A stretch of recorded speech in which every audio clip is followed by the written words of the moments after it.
E alguém ora, por favor.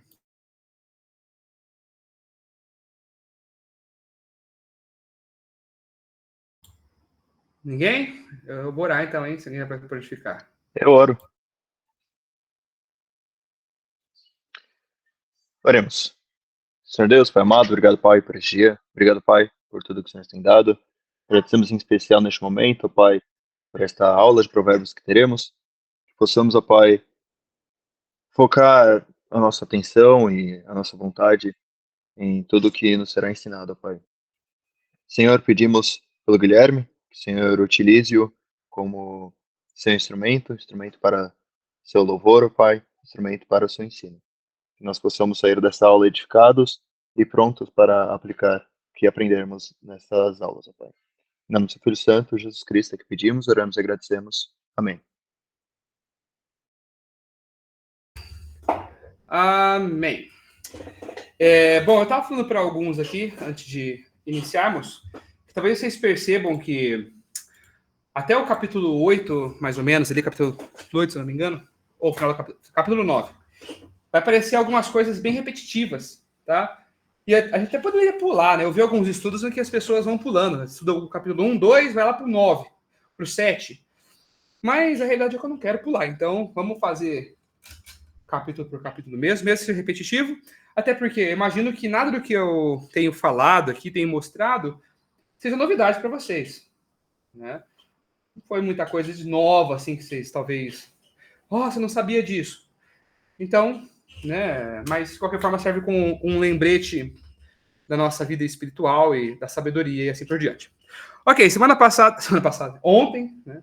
Paramos no versículo 11, tá? O que vocês lembram que foi falado do versículo 1 até o 10?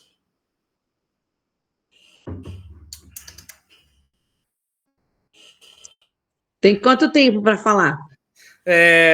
15 segundos. Sacanagem, você quer que uma mulher fale em 15 segundos, você tá louco? Ai. Tá bom, 20, vai, para não ter problema, para sobrar os dois. A gente comentou logo no começo ali, com o filho meu, né? E aí você deu aquela vez do meu filho, que realmente é escrito ali como se fosse um pai ali para o seu filho, né? Um tom carinhoso. Aí você também trouxe a ideia do Roboão. E aí depois a gente foi pro versículo 5 ali até o 10, mais ou menos. Que eu anotei pelo menos para a gente não se basear no próprio entendimento, né? Somente no Senhor. E ali a verdadeira sabedoria enxerga aquilo que nós não enxergamos. E aí também nós dissemos sobre o foco, né, que de Deus, que muitas vezes as pessoas focam naquilo que não é o ponto central, que foi, né, talvez acho que é a pergunta que eu disse ontem. E que também nós comentamos que reconhecer Deus em todos os caminhos, pois ele guiará a tua vida, porque a gente deu bastante ênfase, né, nessa tecla aí. Ok, boas lembranças. Alguém mais lembra de alguma coisa específica que quer comentar, para complementar aí? Também nessa mesma ideia que o Davi tinha falado de permitir que Deus entre em todos os caminhos da sua vida e justamente também permitir que ele mude, né? Que também tem sempre um irmão lá da Nove que fala que sempre que tinha um irmão que ele tinha escutado falar que o cara falava assim, que tem aquele hino do vaso, do oleiro, enfim, e que aquela pessoa não queria cantar aquele hino porque ela falava assim, não, minha vida já tá boa como tá, não quero que Deus mude nem nada. Aí ele fica, tá bom, então, né? Aí Provérbios fica bem assim, tipo, se você diz, né? Então tudo certo, né? Mas enfim, aí também é que entra muito requisito que a gente tinha falado bastante de confiar mesmo quando a gente não entende o que está sendo dito. Justamente porque Deus sabe o que é melhor e porque Ele nos ama, né? Isso. E também viver de maneira piedosa quando a gente fala disso. Ok, muito bom, obrigado. Falamos sobre tudo isso mesmo, né? Ele trouxe ali bastante a questão de guardar os ensinos no coração e tudo mais. Nós já falamos bastante ontem e já deu uma boa relembrada. Então vamos partir para o versículo 11, ok? Alguém pode ler o versículo 11 e 12? Vai, David. Já abriu o microfone, pode ler, cara. Tá bom, obrigada. Meu filho, não despreze a disciplina do Senhor, nem se magoe com sua repreensão, pois, o Senhor disciplina quem o ama, assim como o pai faz ao filho de quem o deseja o bem. Ok. Isso aqui, para mim, como eu falei, tem algumas coisas assim que a gente vai ler na Bíblia, parece que a gente olha e fala assim, nossa, parece que isso aqui foi escrito para mim, né? E eu vejo esses versículos bem para mim aqui, sabe? Porque para mim é um ponto muito difícil de lidar com correções, tá? E talvez você, assim como eu, também sofra um pouco com isso, ou talvez não. Mas por que na maioria das vezes, é tão difícil a gente aceitar uma correção?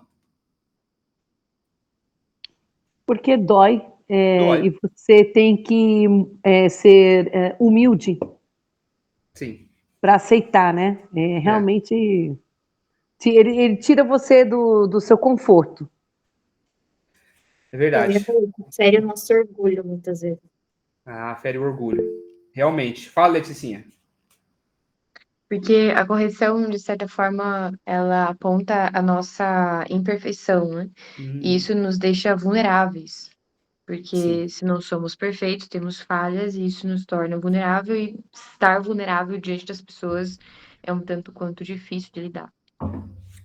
Ok. Alguém mais? Tem algum ponto aí? Sentimos vergonha, né? E é o que Também. todo mundo disse, a gente acaba meio que se enxugando, não quer aceitar quando as pessoas nos corregem, e isso não é bom, né? A gente não aceita e fica naquela, caramba, vai se lascar, você não sabe o que você tá falando. Muitas vezes a gente não aceita, né? Eu acho que a tendência que nós temos é sempre enxergar a correção como algo ruim. Né? Até quando alguém te falava assim, cheguei em casa, meu pai me deu um corretivo, meu pai me deu uma surra, né? Já sabia que era mais ou menos por aí. Então, a correção tem uma conotação ruim. Só que a gente vai ver que não é isso que trata. Mas, geralmente, eu tendo a pensar que a correção tem esse lado de tender a algo ruim, porque a primeira reação, pelo menos para mim, assim como a Letícia Mayumi falou, é ter o orgulho ferido. Tá? Pode ser que, até mesmo quando a gente é corrigido por Deus, pode ser que Deus está contra nós, ou de alguma forma nos punindo, ou até mesmo nos rejeitando em algumas correções. E Salomão vai deixar claro aqui que a disciplina de Deus, na verdade, é uma prova de amor que ele tem por nós, e não de rejeição. E quando a gente vê aqui a palavra disciplina, no hebraico, ela é musar. Eu não sei se é assim que fala, mas é assim que eu li, tá? Musar, que traz justamente a ideia de um treinamento, de uma correção educativa, de uma formação de caráter. Então, não é uma correção de castigo, mas é uma correção de preparo. Então, Deus não está apenas tentando nos corrigir, mas sim nos moldar. Né? A Carol citou bem o cântico, né, do vaso novo. Né? É um modelo que vai moldando o vaso de acordo com o que ele quer. Então, ele vai falar para a gente, olha, não se magoe com a repressão do Senhor. Não deixa o seu coração se endurecer pelas correções que ele faz na sua vida. Muito pelo contrário. Né? Deixa Deus te mostrar o erro, onde você está errando. Porque uma coisa que, quando a gente endurece o coração, é que é difícil a gente dar um passo para trás para reconhecer onde a gente errou. Né? E quando nós não aceitamos bem, quando nós não vemos a correção com bons olhos, a primeira coisa que a gente pode pensar, dependendo de quem vem a correção, né, quem que é você para falar de mim? Fala, David. Nossa, eu queria comentar que isso acontece muitas vezes quando talvez algum jovem vai corrigir alguém mais velho. E as pessoas acabam não aceitando, porque é jovem, e, você não sabe o que você tá falando, pô, eu tenho 30 anos de batismo, eu não sei o que lá, não sei o que lá, não sei o que lá. E aí acontece isso e tem um orgulho muito grande, né? Porque as pessoas acham que só porque a gente é jovem, adolescente, que a gente é burro. Pelo menos é o que eu entendo, parece. Parece que eu não sei de nada, eu nunca li a Bíblia, sabe? Pô, eu me esforço, eu tô aqui me esforçando, eu também conheço um pouco, posso te ajudar. Sim. E de fato, né? Fala, Mary, pode falar. Paulo fala isso para Timóteo. Né? Não deixe que a sua pouca idade, né? Então, perfeito. Então, tem muitos casos mesmo onde as correções não são bem aceitas. Eu não sei se você tende a ser uma pessoa de afrontar alguém assim para falar, olha, você está errado fazendo esse tipo de coisa. Porque isso não é algo fácil de fazer também. Né? Porque envolve ali você não poder, você tentar não transparecer ou não deixar, minha câmera fechou, não deixar com que a soberba, né, você pareça alguém soberbo que está querendo mostrar que você é superior. Então é uma luta muito grande em você conseguir demonstrar com as palavras que você, assim como Deus faz aqui, quer disciplinar porque você ama aquela pessoa. Né? Então é muito difícil fazer isso. E como eu disse, quando alguém tenta me corrigir, talvez como o Davi falou, talvez eu por ser essas pessoas que têm um pouco de conhecimento, tende a pensar, mas quem que é você para falar de mim, meu amigo? Né? Você não faz isso, não faz isso, não faz aquilo outro, e pode até não fazer, mas não deixa ele dele estar certo. Que eu estou errado também, né? Não faz que a correção dele seja errada só porque ele também não é perfeito. Quem é, no fim das contas? Né? Mas, enfim, e quando eu olho isso aqui, eu só penso que eu preciso me arrepender do meu orgulho mesmo. Eu preciso deixar que a sabedoria tome mais conta do meu ser para não deixar o orgulho subir minha cabeça. Enfim, mas Salomão parece estar dizendo aqui, olha, se Deus está te corrigindo, é porque ele te ama tanto que ele não quer ver você destruído. Um pai faz isso com o filho. Um pai que ama o filho faz isso, né? Se ele está prestes a se colocar em algum perigo, o pai intercede. O pai fala, o pai corrige. E Deus vai fazer o mesmo. Deus intervém, Deus freia. Se precisar, nos confronta, se precisar, ele nos quebra. Porque, né, podemos voltar lá que nós vimos ontem, ele enxerga o que a gente não vê. A sabedoria de Deus é além da nossa. A nossa é muito limitada. Às vezes você pode achar que está certo, que está tudo bem, e Deus está querendo te mostrar que não está. E para isso ele pode usar pessoas, pode usar dores, pode usar até sofrimento para te mostrar isso. Então, quando acontecer esse tipo de coisa e você perceber que você estava errado, você estiver numa situação dessa, não endureça seu coração. Receba bem essas coisas. Receba como se aquela pessoa que está falando para você está querendo o seu bem. Pode ser que ela nem queira, pode ser que ela só queira te criticar mesmo. Mas sem te aceitar com bons olhos. Talvez, realmente, por mais que aquela pessoa seja ruim, seja soberba, ela está te corrigindo um ponto fraco seu. Né? Se incomoda, é porque é um ponto fraco nosso. Né? Se não incomodasse, talvez a gente estava bem. Ok. 13 e 14, alguém pode ler? Posso ler. Como é feliz o homem que acha sabedoria, o homem que obtém entendimento, pois a sabedoria é mais proveitosa do que a prata e rende mais do que o ouro. Ok, obrigado. 14, né? Isso. Então, olha só. Quem aceita essa disciplina de bom grado, sem levar para o coração, essa pessoa é que encontra a sabedoria. Tá? Porque se nós ficarmos do jeito que estamos, sem sermos corrigidos, nós não vamos encontrar a sabedoria de Deus. Certo? Então, como é feliz o homem que acha a sabedoria. E aqui, esse acha não é que achou por acaso. Muito pelo contrário, indica uma descoberta, como alguém que busca um tesouro. Né? Então, a sabedoria não é algo que surge do nada. É fruto de uma busca. É fruto de humildade, é fruto de aceitar bem a correção. É fruto de aprender até com os erros, né, quando você é corrigido. Então, ele vai falar que a sabedoria é mais proveitosa que a prata e rende mais do que o ouro. Aqui ele compara valores. Naquela época, como eu já falei em alguns textos antes aqui, que ouro e prata era a base da economia. Era a base da segurança, da provisão. E Salomão está falando, olha, existe algo mais valioso que toda essa provisão, toda essa segurança que o mundo pode te oferecer, que é a sabedoria divina. Porque o dinheiro pode te abrir portas. É verdade, abre portas. Mas a sabedoria é que vai fazer com que a gente passe bem por essas portas. O dinheiro pode te dar uma boa casa, né? Uma casa legal, com um carro e tudo mais, mas a sabedoria vai construir um lar saudável. Então, o dinheiro pode trazer para você uma mulher, um homem maravilhoso. Mas é com a sabedoria que você vai encontrar um verdadeiro marido, uma verdadeira esposa para você. A gente vê o que dinheiro faz com essa turma aí, né? Que tem grana aí, que é uns cabra feio da peste que casam aquelas mulheres lindas, maravilhosas. Ou o contrário, né? As mulheres também, as mulheres tenebrosas casam aqueles caras maravilhosos. É o dinheiro. É amor, pô. É amor verdadeiro, isso é amor, né? Ao dinheiro, mas é amor. Mas se houvesse sabedoria, talvez essas coisas não fossem então levadas em consideração. O dinheiro, a beleza e tudo mais. Mas o quanto essa pessoa que eu estou me juntando, me casando, me relacionando, está disposta ou não a ouvir a sabedoria de Deus, a ser corrigida por Deus, não levar isso para o coração. Quem é casado aqui, eu imagino que alguns sejam, sabe o quanto faz diferença você estar com alguém cristão. Com alguém que tem a mesma fé, que tem o mesmo compromisso que você, e talvez se alguém está aqui e não tem essa pessoa, sabe as dificuldades que enfrenta. Né? E é uma dificuldade que vai enfrentar, infelizmente. Porque talvez antes faltou a sabedoria, mas que agora você pode corrigir isso com a sabedoria. Tá? Então, em outras palavras, né, a sabedoria é o tipo de riqueza que ninguém pode tirar de você. Você vê que esse pessoal que casa aí, tem um filho, larga já o cara, larga a mulher, né? Vai viver de pensão e tudo mais. Agora, com a sabedoria, meu amigo, pode ficar tranquilo que você vai ter ela para sempre, ninguém vai tirar ela de você.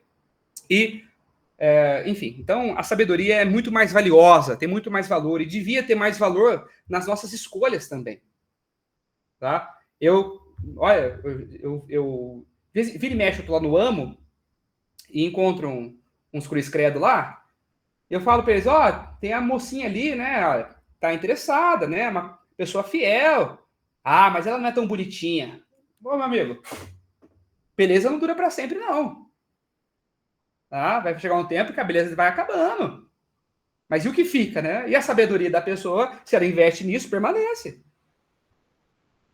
Antes um feinho sábio do que... talvez mais direta, né, Davi? Antes um feinho sábio do que um bonitinho tolo. Tá? Então, vocês jovens estão solteiros aí, pensem nisso. Tá? Ok. Alguém quer falar alguma coisa? Antes da gente ir para o próximo versículo, ninguém lê. Qual que é o seu maior sonho que você tem na sua vida? O seu desejo, assim, algo que você queria muito fazer, queria muito ter?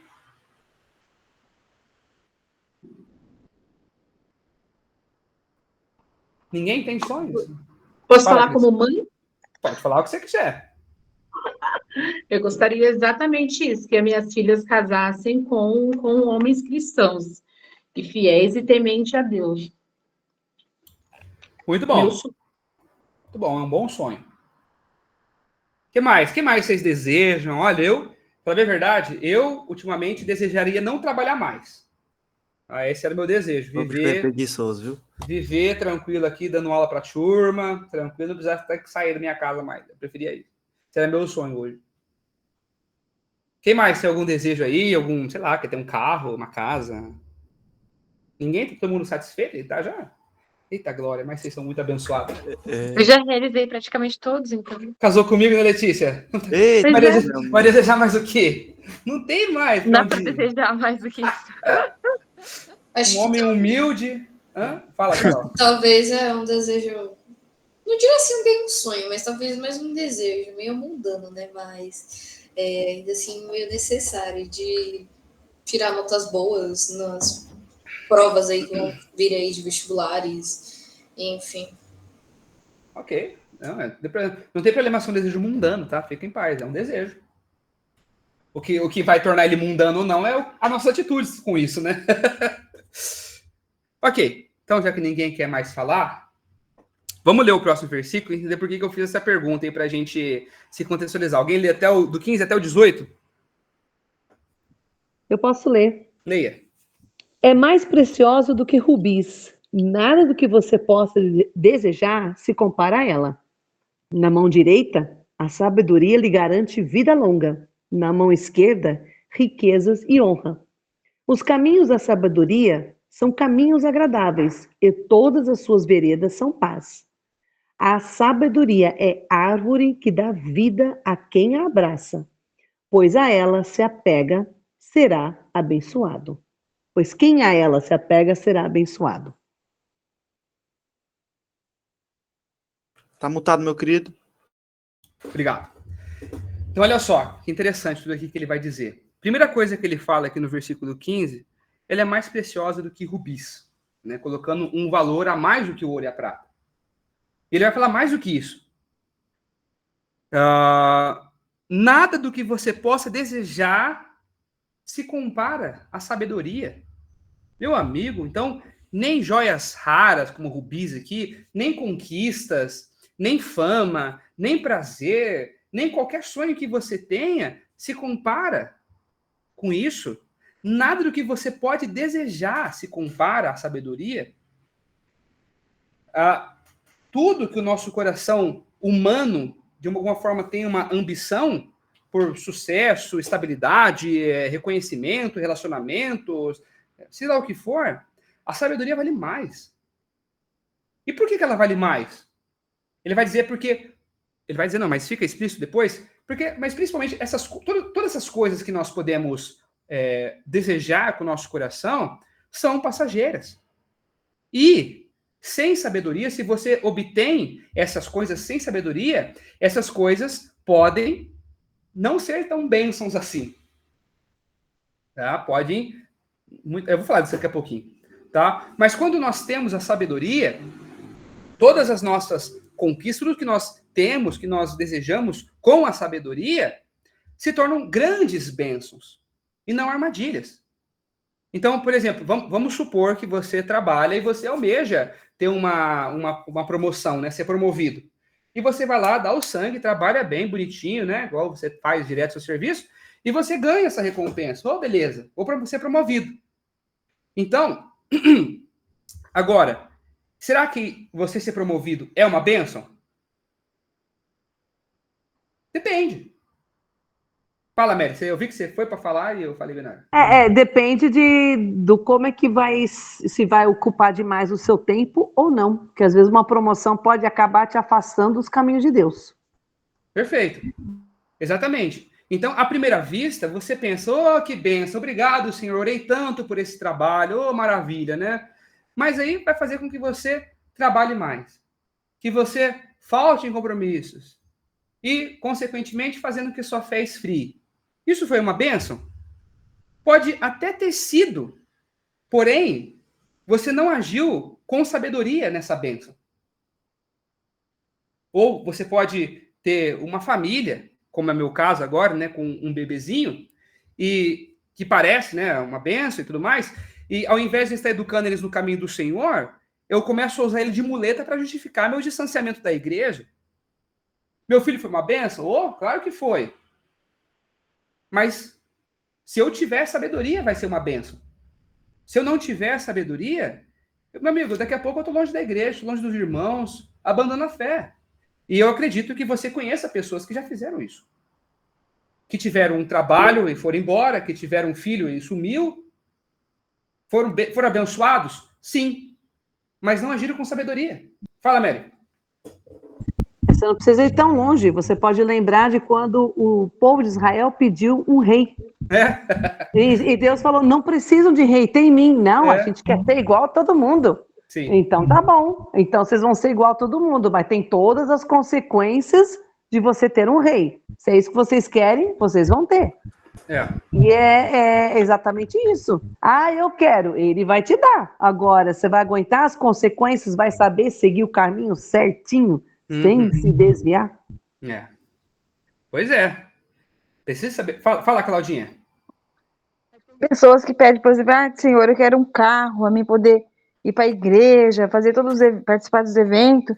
Aí quando ganha um carro, todo final de semana vai para a praia. Baladinha. E para de congregar. E deixa de congregar. Pois o carro foi uma bênção? Não foi. Não, Então, que interessante isso, né? Porque é uma bênção? Mas se você age nessa bênção com sabedoria. Né? Eu conheço uma pessoa que recebeu um carro, que é o exemplo que a Cláudia deu, e oferecia carona para as pessoas, e as pessoas, não quero incomodar e tal. E essa pessoa falava assim, se o meu carro não é para servir os irmãos, era melhor que Deus não tivesse me dado, então. Isso, para o meu ver, é sabedoria. Fala, Danny Boy. Isso me remete muito ao que a gente leu lá no versículo 9. E eu escrevi aqui que tudo que nós temos deve estar à disposição do serviço de Deus na fé. Claro, esse é um contexto completamente alheio, né? Estamos falando lá de 1 Timóteo. Mas se nós não colocamos tudo o que temos e que podemos ter à disposição de Deus, é em vão. As coisas por si só, elas não são bênçãos ou não são, ou são desbênçãos. Inventei uma palavra agora. O que faz elas serem bênçãos ou não nas nossas vidas é como nós vamos agir de maneira sábia ou tola. Sim. Se você citou outro contexto, eu posso citar outro também, de Filemon, né? De um bem que Filemon tinha, que era usado para abençoar muitas pessoas, que era o seu escravo Onésimo. E Paulo explicando para ele, olha, o seu escravo é de muita utilidade. Trate-o como irmão e tudo mais. Enfim, outro contexto também.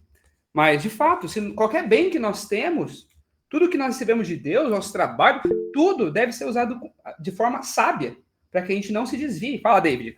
Eu acho muito interessante o que vocês estão dizendo, porque as oportunidades nos são dadas, né? Sim. Nós temos a oportunidade de agir com sabedoria, e muitas das vezes a gente recusa em agir com a sabedoria e agir com o nosso próprio conhecimento. Eu acho interessante também que muitas vezes em nós mesmos, nossos corpos, nós temos dons e muitas bênçãos que nós podemos usar para o reino de Deus. E às vezes a maioria das vezes a gente usa para outras coisas, sabe? Então eu acho que é bom a gente se atentar, porque as oportunidades estão aí na frente, só que a gente às vezes acaba passando pro lado, né? Ou fazendo alguma outra coisa com ela, indo pra praia no final de semana. Não que não possa ir pra praia, né? Pode Exatamente, ir, reúna a sua exatamente. família como igreja lá, mas seja comer com os irmãos também, né? Fala, Letícia. Isso me lembra muito, porque eu tenho um exemplo aqui em casa disso. E aí, para os pais, né, para quem é pai, é muito importante você dar esse exemplo para os seus filhos. Então, teve uma época que a minha família tinha um carro de 6 lugares, de 6 não, 7. E a gente dava carona para os irmãos. E eu lembro que eu e as minhas irmãs, a gente era criança e a gente detestava. A gente falava, nossa, mas pra quê? Porque a gente não gostava de ir lá no banco de trás do carro de 7 lugares. Porque aí era um carro normal, mas a gente não gostava, a gente era criança fresca. E aí, minha mãe, eu tenho isso guardado na minha memória de tanto que ela falava. Não, mas Deus que deu o carro, a gente tem que usar para servir no reino. Então, para os pais, isso vira um exemplo também para os filhos. Eu passei por algo também em casa, que era... Meus pais iam lá, do outro lado da cidade, buscar os irmãos lá para ir pro... E não gostava também, não. Na época eu não gostava, achava meio chato. Mas te entendo. Mas que bom que tivemos esses exemplos, né? Hoje em dia faz diferença na nossa vida. Fala, Carolina Mota. Também que você e o Daniel estavam dando outros exemplos, né? Mas também uns versículos, se a gente for voltar uns versículos atrás, o próprio versículo 9 vai falar assim: honre o Senhor com todos os seus recursos e com os primeiros frutos de todas as suas plantações. Então é justamente isso, honrar a Deus com tudo que recebemos, né? Porque a gente só tem meio que... Acho que foi quando a gente tinha dito isso, né? Que a gente só meio que ganha emprestado de Deus, então a gente tem que ir lá e honrar. Muito bom.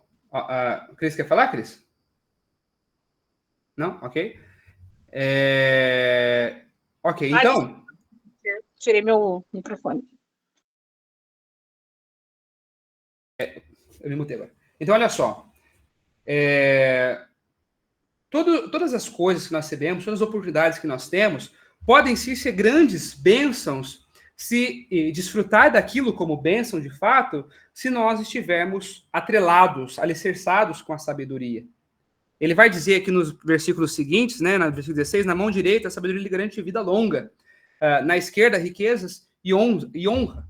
Eu não entendi muito bem isso quando eu li, eu fui dar uma pesquisada, eu vi alguns comentários que no pensamento hebraico a mão direita representava a força de uma bênção, né, de alguma bênção principal, e a esquerda representava um complemento. Então, de certa forma, isso aqui pode ser compreendido que a sabedoria, ela nos é útil em todas as áreas da nossa vida, espiritual, mundana aqui, né, terrena. Então, se a sabedoria é aplicada em todas as áreas, ela é útil, tá? De várias formas diferentes. Então, ele vai dizer depois no versículo 17, os caminhos da sabedoria são caminhos agradáveis, e todas as suas veredas são paz. Então, olha só que Salomão está colocando aqui, ou no caso, não está prometendo uma vida com ausência de problemas. Mas ele fala de caminhos agradáveis e veredas de paz, mas não significa que não vai vir desafios. Mas quando nós vivemos pela sabedoria, até em tempos difíceis, nós encontramos equilíbrio, nós encontramos uma paz. E ele completa dizendo aqui que a sabedoria é a árvore que dá vida a quem a abraça. Então, a árvore da vida, né, não podemos entender naquele contexto da comunhão eterna com Deus. Quem abraça a sabedoria, abraça o princípio da vida com Deus. Então, viver pela sabedoria é viver alimentado pela própria vida do Criador. E ele vai terminar dizendo que quem a ela se apega será abençoado. Então, não é quem ouve ou quem admira essa árvore, mas quem se apega, quem não larga, quem decide caminhar com essa árvore diariamente, né, perseverante. Então, a sabedoria não é um instante de inspiração, de vislumbre de uma decisão boa que nós temos. Como eu já falei aqui várias vezes, né? É um estilo de vida. É uma característica de vida. E, ao meu ver, como a gente já viu isso, eu falei na introdução, mas parece que Salomão nos leva lá para Gênesis 3, onde podemos escolher entre a árvore da vida, que seria o caminho sábio, e a do conhecimento do bem e do mal, a qual Eva escolheu. E qual vai ser a nossa decisão, tendo em vista tantos benefícios que a sabedoria nos proporciona? Obviamente, a resposta mais coerente seria, eu quero a sabedoria. Mas, assim como Eva, a maioria das pessoas tem optado por escutar a voz da serpente. Por ser mais sedutora, por parecer algo que não é, por prometer muitas coisas e tudo mais. Então, por exemplo, vamos voltar um pouquinho. Hoje em dia, as pessoas têm uma busca insistente por dinheiro, achando que isso é algo que vai trazer segurança. Isso é uma falácia, é um falso discurso. Quantas pessoas aí que são milionárias que a gente não vê entrando em tristeza profunda, sobe num prédio e se joga? Ou abusa de drogas, porque não tem algo que complete aquela pessoa, abusa de drogas e morre drogado, de overdose e tudo mais. Né? São inúmeros casos assim. Ou que se envolve tão profundamente em pecados aí que acabam perdendo a vida. Né? As pessoas ficam, às vezes não perdem a vida, mas ficam desconfiguradas e irreconhecíveis. Né? Aquelas pessoas que eram lindas, de repente aparece tudo atrofiado, sei lá, tudo esquisito aí, por conta de algo que não preencheu ela. A voz da serpente. Seduz muito fácil. Muito fácil. Ela tem um discurso agradável. Mas é o caminho da tolice. 19:20, alguém pode ler? Eu leio. Por sua sabedoria, o Senhor lançou os alicerces da terra. Por seu entendimento, fixou no lugar os céus. Por seu conhecimento, as fontes profundas se rompem e as nuvens gotejam o orvalho. Olha só que passagem interessante essa, né? Porque, ao meu ver aqui, a ideia que Salomão está querendo trazer é justamente tirar qualquer suposição que possa ter de que a sabedoria vem de algo humano. Não. Ela é o próprio princípio da criação. Com a sabedoria, o Senhor lançou os alicerces da terra. Então, Deus criou o mundo com ordem, com propósito, com harmonia. Não foi ao acaso. Tudo foi estruturado com equilíbrio. E esse equilíbrio é justamente a manifestação da sabedoria. É esse equilíbrio que Deus quer trazer para a nossa vida. Então, viver com sabedoria, viver em sabedoria, é viver em sintonia com a forma que Deus criou o universo. Então, quando você segue os princípios da sabedoria, né, quando você é verdadeiro, quando você é justo, humilde, quando você teme ao Senhor, você anda em harmonia com a própria criação, com a própria estrutura da criação. Agora, quando você vive de forma tola, rebelde, egoísta, você luta contra a ordem natural de Deus. Então, é por isso que é por isso que a vida de quem rejeita a sabedoria, ela se desorganiza.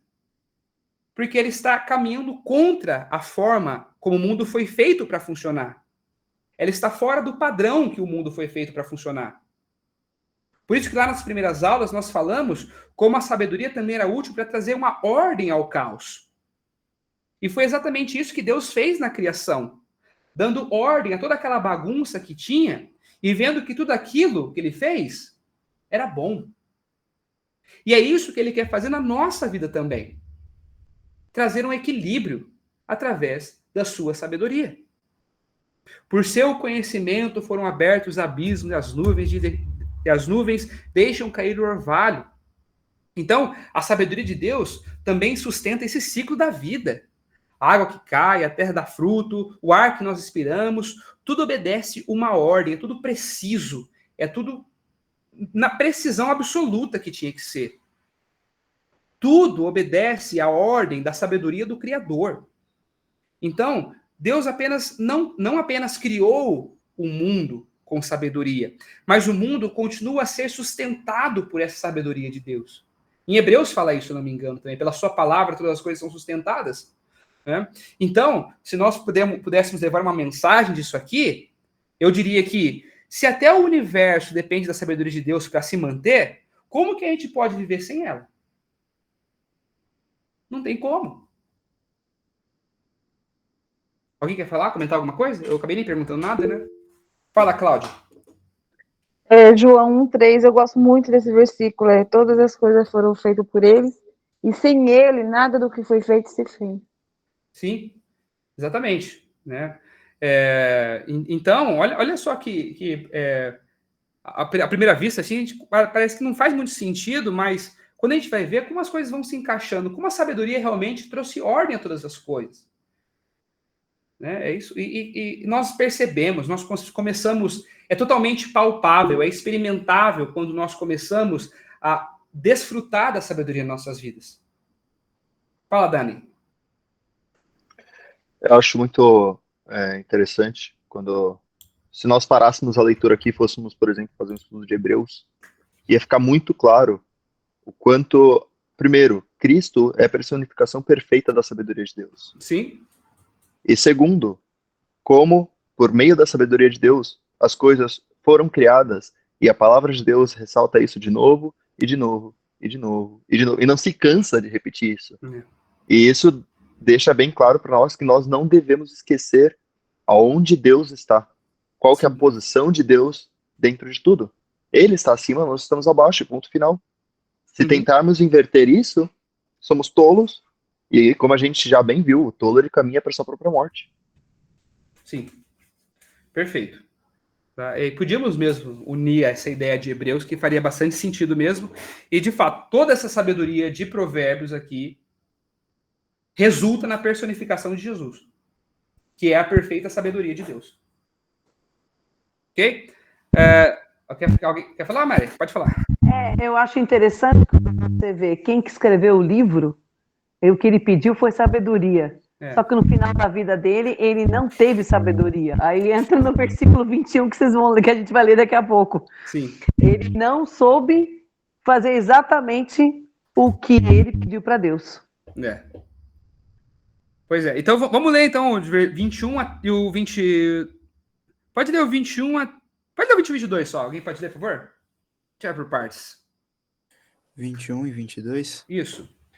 Meu filho, guarde consigo a sensatez e o equilíbrio. Nunca os perca de vista. Trarão vida a você e você será um enfeite para o seu, e serão um enfeite para o seu pescoço. Ok. Então, nós já falamos sobre sensatez, sobre equilíbrio, né? Sensatez naquela ideia de discernimento, a capacidade de enxergar a situação com prudência, e o equilíbrio referindo-se à capacidade de se manter firme, mesmo quando tudo está instável. Então, Salomão está falando, né? Não deixa a correria da vida, as emoções, a pressão da tentação, a pressão ou a tentação que te façam perder o bom senso. Tá? E justamente como ele está falando, foi o que Salomão fez. Parece algo, como eu falei, é algo repetido que nós já vimos, mas o próprio Salomão que escreveu caiu nisso aqui, meu amigo. Você acha que a gente não pode cair, né? Então, que bom que está repetindo mais vezes e que repita mais para a gente enfincar na nossa mente e para o nosso coração também. Então, eu penso que é muito fácil a gente ser sábio quando tudo vai bem, quando tudo está muito bem na nossa vida e tudo mais. Mas na hora da tentação, ou melhor, na hora da tensão, na hora de desequilíbrio da nossa vida, é que a nossa sabedoria é provada. Então, quando você precisa decidir se você vai reagir com raiva ou com calma, se você vai responder com orgulho, com o nariz em pé, ou vai ser uma pessoa humilde, ou vai seguir o impulso, ou você vai ouvir o Espírito Santo. Como é que vai ser? É aí que a nossa sabedoria tem que entrar em ação. Ele vai falar, né, nunca os perca de vista. Quem dera Salomão tivesse escutado isso que ele mesmo está falando aqui, né? Ou seja, não tire os olhos dos princípios de Deus, sabe? Não perca de vista. Quando eu ia para a praia com os meus pais, ele sempre falava, ó, vai até ali só onde eu consigo ver, não vai mais para lá. Por quê? Porque senão eu me perdi de vista, ia embora com as pessoas no meio da multidão aí, então fica só até onde eu posso ver. Então, da mesma forma, a sensatez, o equilíbrio aqui, tem que ficar à nossa vista, a gente não pode deixar vacilar, senão a gente perde. E vai trazer um resultado para a gente isso aqui, né? No 22, trarão vida a vocês, serão um enfeite para o seu pescoço. Então, vida, tanto física quanto espiritual, e o enfeite no pescoço naquela mesma ideia que já vimos sobre o adorno, né, onde as pessoas veem em nós o reflexo da sabedoria de Deus, ok? Alguém pode ler o 23 e o 24?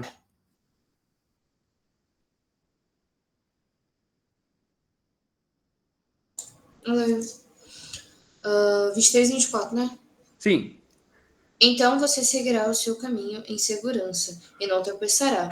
Quando se deitar, não terá medo, e seu sono será tranquilo. Ok. Então, isso aqui talvez seja uma das coisas que a maioria das pessoas buscam, né? Paz, segurança, calma. E Salomão descreve uma pessoa justamente guiada por esses princípios de Deus, pela sabedoria. Olha, você seguirá o seu caminho em segurança. Repara que ele não fala você vai ficar parado em segurança, não, você vai caminhar em segurança. Então, a sabedoria não tira você da vida, mas ela te ensina a caminhar na vida, com confiança, sem medo de você tropeçar, de cair, porque justamente uma das consequências da sabedoria é não tropeçar. Você ver os obstáculos, você escapar dos obstáculos e continuar andando firme. E quantas vezes as pessoas caem porque andam sem direção, ou tomam decisões por impulso, ou se deixam levar pelas suas emoções e fazem besteira. Quantos aqui nós já não fizeram isso, né? Eu sou campeão, talvez, de fazer isso. Alguém está falando alguma coisa comigo, alguém de alguma forma me ofende, eu ofendo 3 vezes mais a pessoa. Né? Eu já falo para ele, você quer brincar comigo, amigo? Você tem que aguentar, porque eu não tenho limite para parar. Né, Davi? Davi sabe? Sei bem. Tanto no físico quanto nas palavras. Você me perdoou disso aí já, Davi. Calma lá. Ok. Olha o versículo 24, né? Ele vai reforçar bem essa ideia. Quando se deitar, não terá medo, porque o seu sono será tranquilo. Então, olha, isso aí não tem remédio que possa oferecer. Tá? Tem gente que tem que tomar remédio para dormir, mas na sabedoria a gente dorme bem tranquilinho, com a consciência limpa, deita a cabeça no travesseiro e descansa felizinho, porque sabe que nós não estamos devendo nada para ninguém, a gente está com medo de ser descoberto, ser pego no pulo, nada disso. Então, por quê? Porque nós sabemos que Deus está no controle da nossa vida. Nós sabemos que Ele nos dá a provisão. Nós sabemos que Ele vai cuidar de nós, vai cuidar da nossa família, do nosso trabalho. Lembra lá que, acho que foi a América que citou ontem, né? Buscar, pois, em primeiro lugar o reino de Deus, sua justiça, e todas as outras coisas vos serão acrescentadas. Se eu confio nisso, eu dormo em paz. Ai, meu trabalho, vou mandar eu embora. Deus te dá outra se mandar embora. Você não confia em Deus? Não é todas as coisas vão ser acrescentadas para você? Ai, meu chefe vai me demitir, não sei o quê. Você está confiando no seu dinheiro do que confiar em Deus? Ah, mas eu vou acontecer tal coisa. Confia em Deus. Tá? 25 ao 26. Alguém pode ler? Não terá medo da calamidade repentina e nem da ruína que atinge os ímpios, pois o Senhor será a sua segurança e o impedirá de cair em armadilha. Perfeito. Então, continuando aqui a ideia que ele está trazendo, mais uma vez, né? Olha, perceba aqui que Salomão não traz a ideia de que não vai acontecer nada de ruim na nossa vida, no sentido de problemas. Né? Ele está falando aqui, não terá medo da calamidade repentina. Ou seja, Acontece, problemas acontecem. Não está prometendo nada que você que é justo, você que é sábio, não vai enfrentar nunca mais problema nenhum. Vai enfrentar sim. Tá? Mas a questão é que Deus traz a segurança, o Senhor será a segurança. E no hebraico, a segurança aqui justamente traz a ideia de um refúgio, de um abrigo, de um amparo forte. Então, Deus não somente não quer dizer que Deus vai nos livrar de todo o perigo, mas Ele vai nos sustentar no meio do perigo. Né? Vai impedir que nós caímos, que a gente caia em armadilhas. Tá? Então, a sabedoria de Deus vai nos manter firme, mesmo que tudo comece a dar errado. Então, quando todos aí podem estar perdendo a cabeça, preocupado, pandemia, o que a gente vai fazer da vida? Quem é sábio permanece calmo, em paz, tranquilo. Eu tenho um amigo, eu admiro muito ele, porque eu vejo muito dessa sabedoria nele, assim. Eu não sei se vocês estão acompanhando muito os projetos de lei que aparecem por aí, mas eu tenho um amigo em Londrina que ele é dono de uma autoescola. Eu não sei se você está vendo as leis que estão querendo fazer algo que você não precisa mais de autoescola. Né? Você consegue fazer aulas particulares na sua casa, com o seu pai, com alguém, e depois você vai só fazer o teste direto no Detran. Você não precisaria obrigatoriamente prestar autoescola. Essa é uma das leis que está em vigor e parece que vai ser autorizada. Enfim, não vou entrar nesse assunto, tá? Só para poupar tempo. Mas esse meu amigo, ele é dono de autoescola. Ele tem uma autoescola lá. E tem outros irmãos da igreja que também têm autoescola e estão desesperados, porque, meu amigo, autoescola é caro. E é uma máfiazinha que tem aí, né? É uma tabela aí caríssima. E você não deixar esse serviço obrigatório vai quebrar esse pessoal, provavelmente. E todo mundo estava muito preocupado, fazendo manifestação. E eu fui falar com ele e falei assim, Deus está no controle. Né? Então, eu admiro muito ele por essa confiança. Assim. Talvez eu estaria desesperado também numa situação dessa. E ele, não, Deus está no controle, Deus vai me sustentar em outra coisa se precisar, Deus vai me arranjar outro trabalho e assim por diante. Eu acho que ele é alguém sábio. Ele entendeu alguma coisa que talvez eu precise aprender mais ainda. Então, armadilhas, né, que vai aparecendo no mundo aí, onde quem tem sabedoria, evita. Não se frustra, não perde o sono. Eu penso que esses irmãos nossos estão perdendo o sono com medo de aprovar essa lei aí e de um dia para a noite eles ficar pobres. Né? Mas algumas pessoas, e pode ser outras situações também, né? Eu só dei esse exemplo porque eu lembrei agora. Fala, Mary, quer falar? Aí entra 1 Coríntios capítulo 10, versículo 13. Ontem nós citamos o 12, que é quem tem que cuidar, quem acha que é forte para não cair. Sim. E aí vem o 13 e fala, não tem nada que você vai passar que Deus não vai te dar alguma coisa para você poder resistir. E às vezes, você, Guilherme, vai passar por alguma coisa que eu não poderia passar, porque eu não tenho a força ou a experiência ou as pessoas do seu lado que vão te dar o apoio. Sim. Eu estou passando, de repente, por coisas que você nem pode imaginar e você não teria condições de passar. Deus permite isso. Sim. E se a gente tem uma atitude positiva com relação ao que estamos passando, nós vamos poder dar essa paz e essa sabedoria para as pessoas aí de fora que provavelmente estariam cortando o pulso no primeiro sinal de problema. Fala, Dani. Eu vou citar uma outra passagem do Novo Testamento. Cite. Lá em Romanos 8, 31, nós vemos que diremos, pois, diante dessas coisas, se Deus é por nós, quem será contra nós? E eu acho que a gente pode muito bem trazer isso para a realidade desse texto. Se nós vamos dormir preocupados sobre, meu trabalho, o que seja, nós não estamos confiando suficientemente em Deus. Porque se Ele é por nós, quem será contra nós? Depois o texto vai dizer, altura, profundidade, seja o que for, em Cristo somos mais do que vencedores. Sim, perfeito. E você falou Romanos, eu pensei que você ia falar todas as coisas cooperam para o bem daqueles que amam a Deus, daqueles que foram chamados segundo o seu propósito. Que também entra também, né? Tá tudo dentro da mesma coisa. É a mesma ideia. Tá? Pode falar, Cris. E assim, não só pensando numa coisa com relação ao trabalho, né? Igual você acabou citando ali, de perder o trabalho em si, né? Mas, por exemplo, aqui eu trabalho com os pets, né? Só que a gente não é tão grande assim para ter vários funcionários. Então, nós trabalhamos nele. Então, quando tem coisas que envolvem as coisas da igreja, por exemplo, finalizar cachorro, usar o cachorro, o Antônio e a Beli não conseguem fazer esse processo. Então, eu prefiro fechar e eu ter que participar das coisas da igreja, a gente servir, e muita gente, não é que critica, fica espantado quando eu fecho. E assim, sábado, né, é o dia que é o meu faturamento maior. Esse final de semana mesmo a gente teve o retiro das mulheres, né? Então, assim, ultimamente, do segundo semestre para cá, um final de semana do mês a gente não está abrindo por eventos da igreja, entendeu? Mas, assim, eu consegui, graças a Deus também, colocar o sábado na mão de Deus, sabe? E deixar ele fazer a vontade dele. E aí, a segunda-feira, que é um dia que não tem movimento, Deus faz ter movimento, sabe? Por quê? Por essa questão de colocar ele em primeiro lugar, sabe? Então, assim, é difícil a gente fazer isso? Porque isso já foi para mim difícil quando, né, eu era CLT, às vezes eu tinha trabalhos que teria que fazer isso. Mas quando eu entendi isso, e assim, Deus ele vai provendo de um jeito que a gente não entende, assim, sabe? É muito legal conseguir realmente confiar em Deus.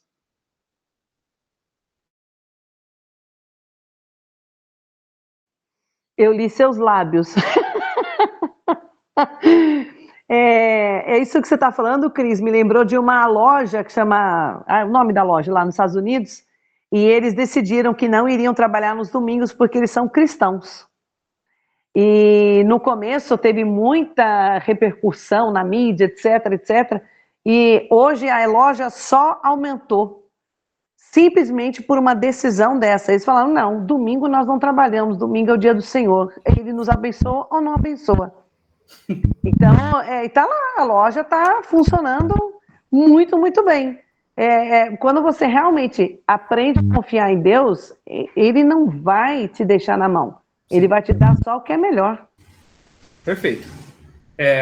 Até, Cris, você falou isso, eu lembrei também da minha voida aqui, da minha vida, porque, assim, algumas pessoas falam assim, você é louco de fazer isso, não sei o quê, porque eu já conversei com a minha esposa e ela sabe que ela casou com talvez um homem de muita fé ou um pouco inconsequente, porque no meu trabalho eu simplesmente falo quando tem algum evento da igreja, eu falo, meu amigo, eu não vou vir. Aí se você quiser descontar do meu salário, descontar das minhas férias, o que você achar melhor, não quero atrapalhar aqui o andamento da empresa. Então, por exemplo, eu vou para o AMO. E eu não sei quem eu vou, né? Mas eu vou, só aviso pro meu chefe lá e ele... Tô com você, mano. Desconta. O Davi aí, né? Também. Então, por quê? Porque se ele me mandar embora, eu tenho com certeza absoluta que Deus me proporciona outro trabalho. Profissional sustento e tudo mais, então eu fico em paz com isso. Né? Pode ser diferente e tudo mais, mas eu vou ter. Porque Deus vai cuidar de mim.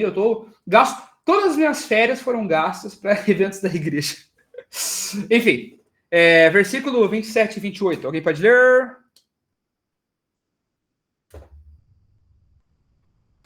E aquele que sonda os corações conhece a intenção do Espírito, porque o Espírito intercede pelos santos de acordo com a... Opa, tá dando Romanos, perdão, tá dando Romanos. Calma aí. Foi mal, cara. Daniel, um exemplo aí. Quando for possível, não deixe de fazer o bem a quem dele precisa. Não diga ao seu próximo, volte amanhã e eu darei algo a você, se pode ajudá-lo hoje. Ok. Nossa, que versões que o Davi tá lendo, né? As versões doidas do Davi. Ele não veio, mano. Você quer que eu vou... Não, mas é quando saiu no Romanos. Eu falei, nossa, que diferença. Tá. Ok. Olha só, esse trecho aqui parece simples, assim, à primeira vista, mas eu acho que é uma marca muito profunda que tem sobre a sabedoria, que é justamente a prontidão em agir com amor. É não ficar ponderando no amor. Faça o bem... Quanto lhe for possível, não deixe de fazer o bem. Então, parece, ao meu ver, que traz uma ideia de urgência, como se o texto estivesse falando, olha, não fique adiando fazer o bem. As oportunidades podem não voltar. Deus coloca pessoas ou situações nos nossos caminhos que muitas vezes ignorar isso pode ser justamente desperdiçar chances de ser a resposta de oração de alguém. Lembra, eu vou dar um exemplo aqui que eu lembrei agora. Cornélio orou e as orações e as ofertas chegaram até Deus e ele moveu Pedro para chegar até ele. E Pedro quase não quis ir. Né? Mas Pedro foi. E foi a resposta de oração do Cornélio. E será que quando se nós, no lugar de Pedro, não, hoje não dá, pô, hoje tem um compromisso, não vai ter como ir e tudo mais, será que a gente não podia deixar de ser uma bênção na vida de alguém? Talvez uma alma pode ser perdida por conta disso, da nossa negligência. Não é nós que temos que levar o evangelho para as pessoas? Como crerão se não há quem pregue? Fala, Mary. Romanos 10, é o que você está citando agora. Eu lembro dos missionários que vieram para o Brasil. Os primeiros que foram chegando, eles largaram tudo. E em momento algum, eles pensaram em desistir, a grande maioria nunca pensou em desistir. O que nós temos de congregações hoje no Brasil se deve a uma meia dúzia, sei lá, uma quantidade pequena de famílias que deixaram o seu lar para ensinar a Bíblia para a gente, rapaz. E hoje em dia, só faltando nos compromissos da igreja porque está chovendo. Não, tá com dor de cabeça. Tenho dor de cabeça, meu cabelo tá feio. Tem jogo do Corinthians. Tem jogo do Corinthians. Eu não posso ir. Então, olha só, onde que essa geração vai chegar, né? Meu amigo me preocupa, às vezes me dá uma preocupação. Então, olha só, voltando ao texto, né? Não é quando for conveniente, age bem. Quando tiver o pessoal olhando, faça as coisas. Não. Como é que ele fala aí? Quanto lhe for possível, não deixe de fazer o bem a quem dele precisa. Então, não é somente quando é cômodo. Tá? Fazer o bem é também um reflexo do caráter de Deus. Ele é o bem, em essência. E quem anda com ele tem as mesmas ações, transborda o mesmo modo de agir. Então, quando adiamos uma boa ação, é como se colocássemos o amor de Deus em espera na vida de alguém. A pessoa sábia vai entender que Deus age no presente e que o amanhã é a desculpa favorita de quem ainda não entendeu o valor de uma oportunidade. Eu acho que tem uma frase de um filme que fala assim, não viva apenas esperando que Deus faça o bem no mundo. Seja você o bem que Deus quer fazer. Então, talvez a gente tenha que agir dessa forma também. Ser esse bem. Nós não somos representantes do céu aqui nessa terra? Fala, Danny Boy. E muitas vezes, as boas coisas que nós vamos ter que fazer, principalmente quando falamos do corpo, às vezes temos que ser duros. Às vezes precisamos corrigir, precisamos encorajar os nossos irmãos. E nós não devemos deixar de fazer isso. Acho muito importante a gente pensar nisso, porque quando a gente deixa de encorajar, a gente deixa de corrigir um irmão, o corpo enfraquece. Sim. E um corpo enfraquecido não consegue caminhar. Sim. O ideal, né? O mundo ideal é que dentro da igreja houvesse todas as pessoas que estivessem dentro, estivessem ambas buscando a sabedoria. Né? Esse seria o mundo ideal. Infelizmente, não é assim que acontece. Então, por exemplo, o trabalho de corrigir se torna difícil. Né? O trabalho de receber a correção se torna difícil. Então, talvez nós que estamos buscando essa sabedoria possamos corrigir ou ser corrigidos também em sabedoria, para que a gente saiba como fazer da melhor forma. Né? Porque corrigir, de fato, é uma forma de amor se a gente faz de forma sábia. Né? Então, eu acho que, como a gente viu no começo dos versículos que nós começamos a ler hoje, Deus corrige aqueles que Ele ama. E nós também corrigimos aqueles que nós amamos. Eu não vou chegar para alguém que eu nunca vi na vida e falar que ele está errado. Né? Vou falar com alguém que talvez conheça ele, talvez, fulano está fazendo isso, vai lá, fala com amor, porque se eu chegar, a pessoa não me conhece, enfim. Né? Mas, com certeza, correção, ser firme em algumas coisas é muito importante. Tá? Vamos acelerar que nós está acabando nosso tempo, eu quero acabar esse capítulo aqui. 29 e 30, alguém pode ler? Eu leio. 29 e 30, né? Não planeje o mal contra o seu próximo, que confiantemente mora perto de você. Não acuse alguém sem motivo se ele não fez nenhum mal a você.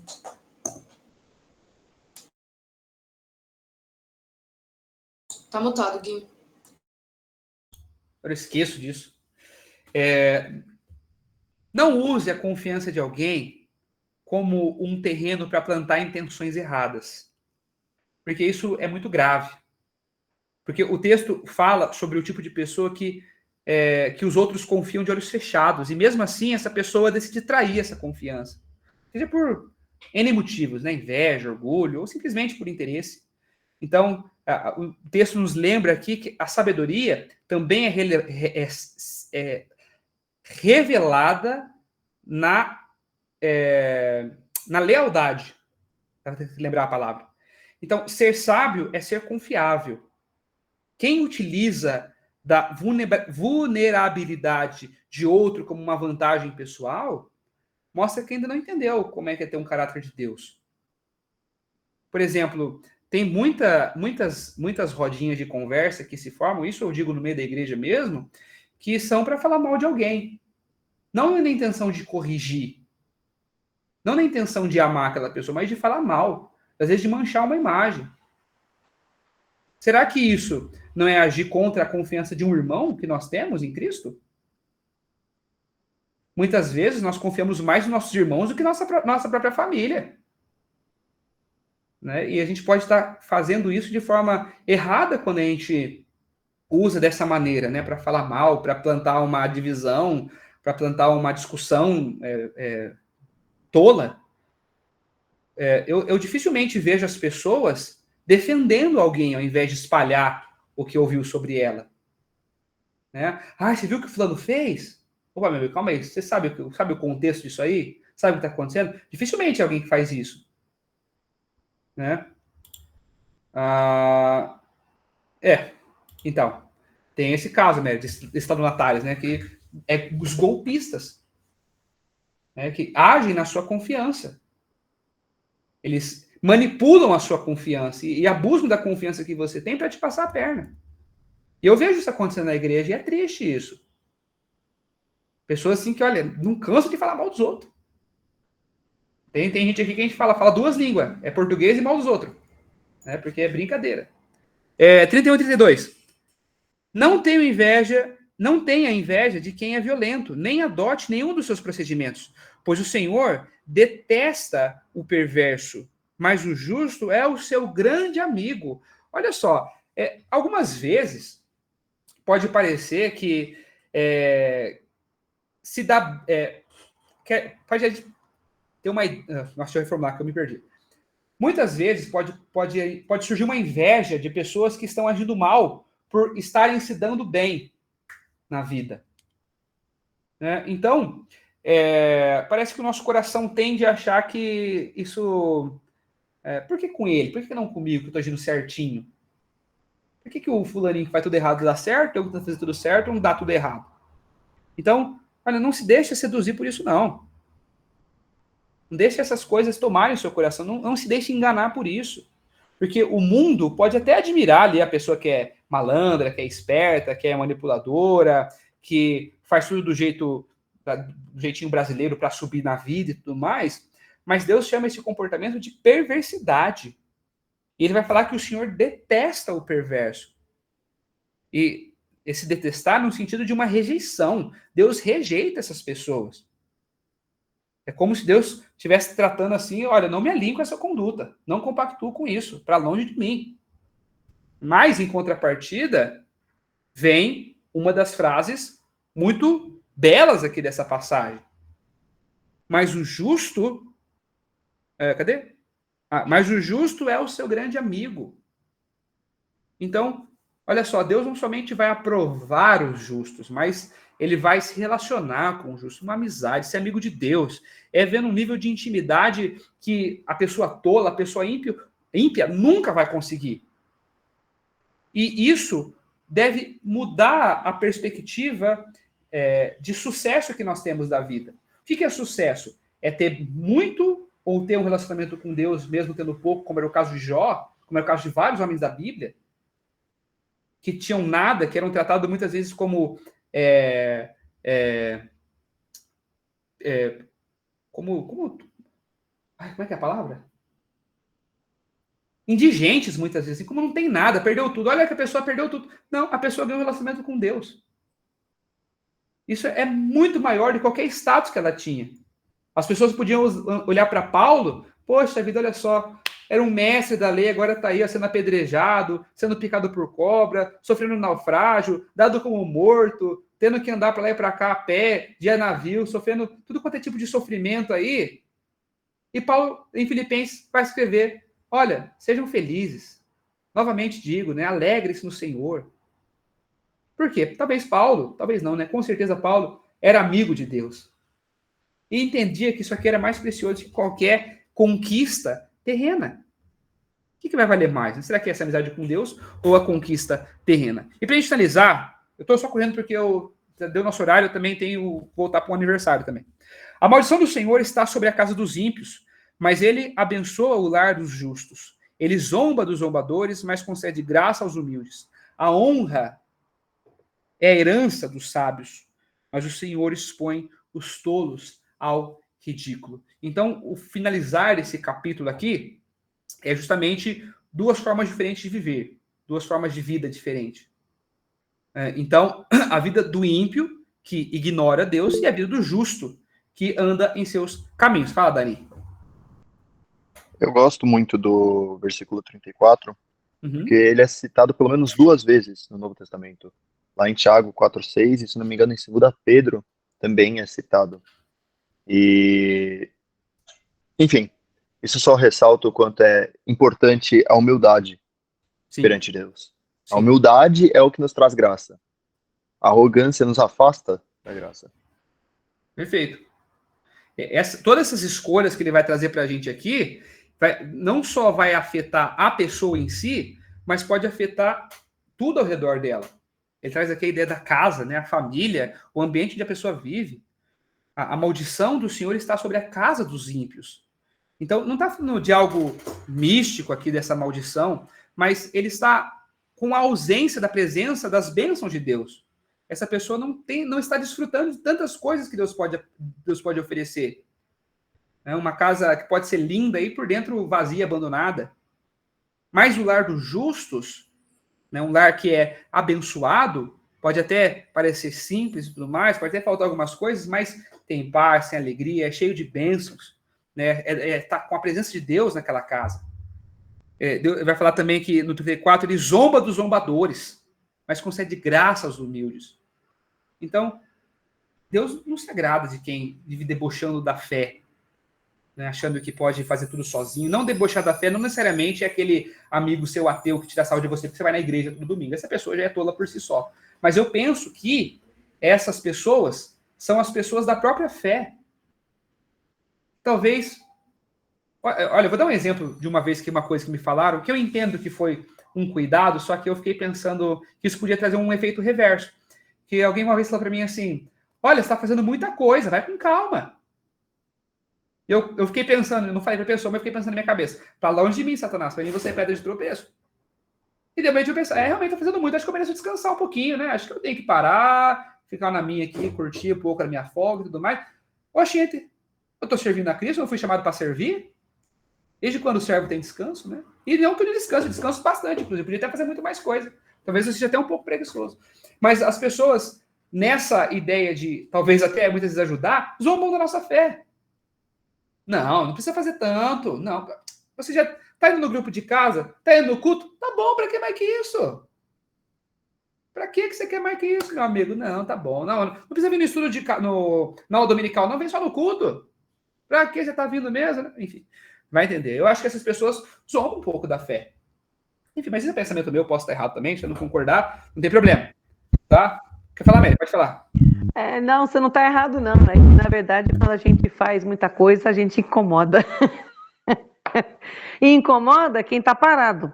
Porque quem está fazendo não incomoda, pelo contrário, está tentando fazer junto, crescer junto. Mas quem está parado incomoda muito. Já passamos por muitas vezes por pessoas assim. Sim. Quem está fazendo não tem tempo de reclamar, né? Dos outros. Ok. Mas então, Deus não vai se agradar dessa pessoa que zomba, mas ele se aproxima de quem é humilde, de quem reconhece que de fato depende dele, que está ali para servir. Ao meu ver, ser humilde é isso, sabe? É saber que sem Deus a gente não consegue viver da maneira certa. A nossa vida é incompleta sem Deus. E o texto vai terminar no 35, dizendo, com o versículo que o Daniel citou, que a honra é a herança dos sábios, mas o Senhor expõe os tolos ao ridículo. Então, a honra não é aplauso que a gente vai receber, mas é o respeito de quem vê, o respeito que vem de uma vida correta. Enquanto o tolo busca sempre aparecer, o sábio busca agradecer a Deus. E no fim, é o sábio que Deus exalta, é essa pessoa humilde. Né? Eu sempre lembro, quando fala de humildade, eu lembro de João Batista. Né? Falando, não, o importante é que ele cresça e eu diminua. E eu tendo a pensar que a nossa vida com Cristo deve ser da mesma forma. A gente deve vir para esse mundo, trabalhar para Deus, tanto em trabalhar, morrer, ser esquecido. Para que toda a glória seja para Deus. Ah, mas ele dava aula tão bem, mas ele cantava bem, mas ele fazia não sei o que bem. Mas, meu amigo, glória a Deus por isso. Ou que venha outro que faça muito melhor. Eu tenho estudado com algumas pessoas e o meu desejo, sinceramente, é que essas pessoas sejam muito superiores a mim, que as pessoas se esqueçam de mim e queiram agora aprender com essas pessoas. Né? Deus quer que seja assim. Eu tenho um menino lá que a gente está treinando os cânticos lá, e para mim é muito melhor quando ele vai do que quando eu vou. Eu fico muito mais feliz, né, com ele indo lá. E eu espero que ele vá cada vez melhor mesmo, e enfim. Né? Então, enfim, meus amigos, a humildade faz parte da sabedoria também. Tá? De fato, alguém que não é humilde não consegue ser sábio, porque acha que sabe tudo. Então, quem acha que sabe tudo não vai aceitar repreensão, não vai aceitar ser corrigido por Deus. Né? Vai pegar a sabedoria de onde? Dele mesmo, que é uma sabedoria limitada. Ok? Alguém quer falar alguma coisa, gente? Eu quase não deixei vocês falar hoje, né? Desculpa aí, parece que eu tava com um pouco de pressa hoje. Censurando a gente aos poucos, né? Ditadura começou. Não, mas vocês falaram bem hoje também. Eu gostei, eu gosto quando vocês falam. É que para quem não entendeu, quando eu falei no início da conversa, eu estava no aniversário, eu vim para casa e vou voltar para o aniversário agora. É aniversário da minha sogra. Então, eu tenho que ir. Ai. Ok?